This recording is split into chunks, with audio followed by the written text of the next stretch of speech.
I think one of the big mistakes that we make as individuals on this journey is that we try to avoid being triggered. We do everything in our power to hide away from the discomfort of having to face the reality that we live in.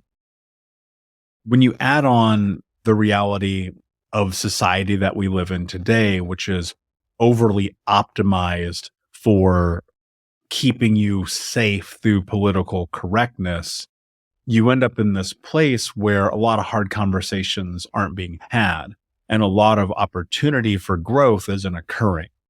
Now, however you lean politically, that's up to you. That's not the point of this. And this isn't a political conversation. But what I am saying is that so many people could benefit tremendously from actually being triggered a little more often. Life, whether we like it or not, is exceedingly difficult.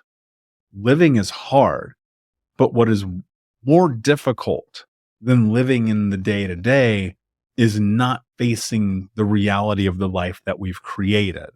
One of the things, I've shared this publicly, obviously, but having grown up and being molested as a child really fucked me up.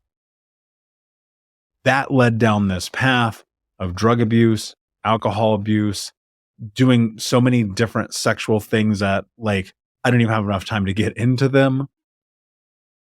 And I took myself down this path of trying to satiate the pain of the discomfort of sitting in the hurt by doing everything to avoid the emotional response to the moments and times in which I was the most triggered. And that doesn't help you. Somebody listening in this right now, and it may be you, is doing everything in their power to avoid the discomfort of their reality. They're not facing the truth about their weight, about their dietary choices, about their debt, about their relationships, about everything. And the moment that someone brings it up, maybe you're making excuses, or you're saying, this is just the way that I am. Or worse, you're continuing the same behavioral patterns and you're ignoring the truth. Those are all coping mechanisms.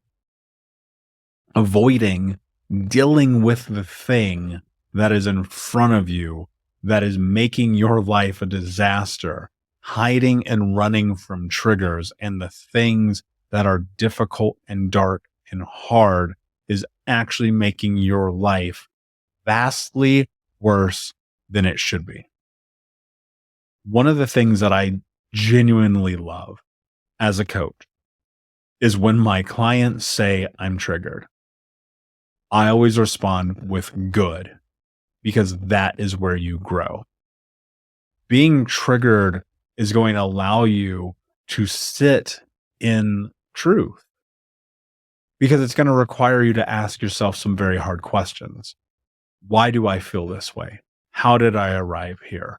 What is happening in my external? What is in my control? What did I do? What can I not control?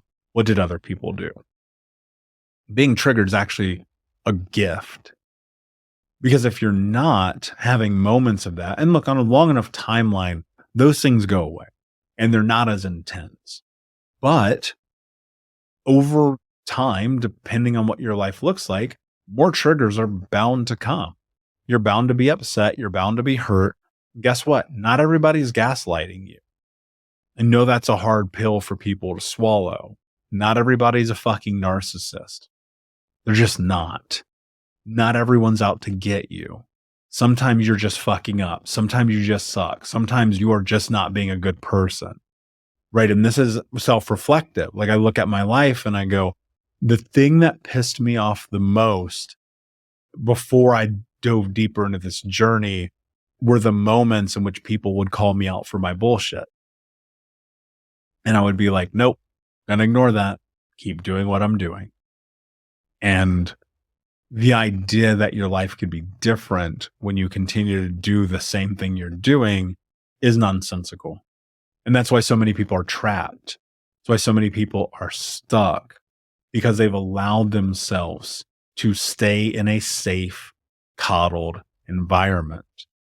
And it's not that we don't need safe spaces like therapy and coaching and groups and conferences and events where we can come together and have this discourse and vulnerable conversation. I mean, AA, for example, phenomenal. I mean, goddamn, if you're stuck and your life is a fucking nightmare and you're dealing with addiction issues, pop in an AA meeting. You'd be shocked at what you see people share. But you can't keep yourself safe from reality. That concept, that idea is asinine in so many ways. And those coping mechanisms that we move towards to avoid our triggers, they're keeping us from truly doing the work. I had somebody come into a program that I had recently. And the thing that they said to me when they decided to leave after a short period of time is that they said, I don't want to continue to do the group because I'm uncomfortable talking in public. And I thought to myself, good, you should be. And I told them the same thing. And I told them that they should be uncomfortable and deal with it and step through it. Because if they don't, then they're going to be a quitter. And the truth is, if you quit on yourself, you're just never going to get the life that you want to have. And I know that goes against a lot of the current day practical wisdom that wants us to coddle ourselves and hide and be small and go and take the bubble bath instead of doing the hard work. And I know that people can hear that and go, that's so harsh. Why do you want people to be triggered? Because I want you to grow. Being triggered is a great sign that you're about to have a breakthrough. Good. Good. Like, I wish I could stress this more. We have got to stop running. You've got to stop running. The more that you run, the fucking harder this gets. And if you think about this for a moment, if you attempting to create your life has brought you to where you are, and one of the things that you are doing is avoiding the hardest elements of life, how are you ever going to free yourself? That's a question we have to ask. How are you ever going to break through if you're hiding from the reality of who you are?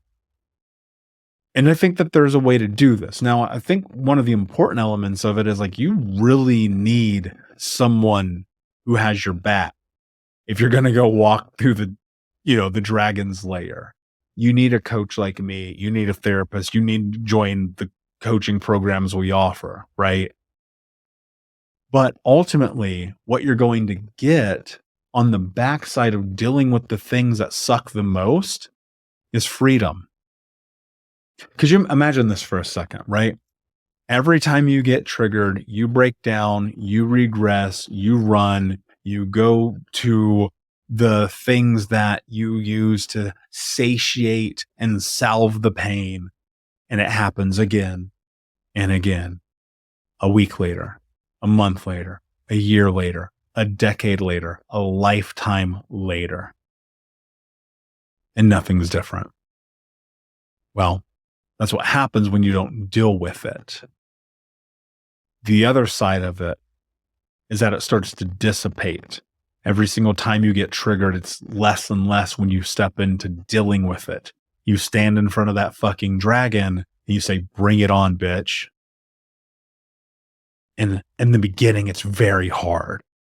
The first week's impossible. The second week, the fourth week, the third month, the year, the 2 years, the 10 years, the lifetime. But by the time you get to the end, and the end is going to vary in time because it's going to be different for everything and everyone.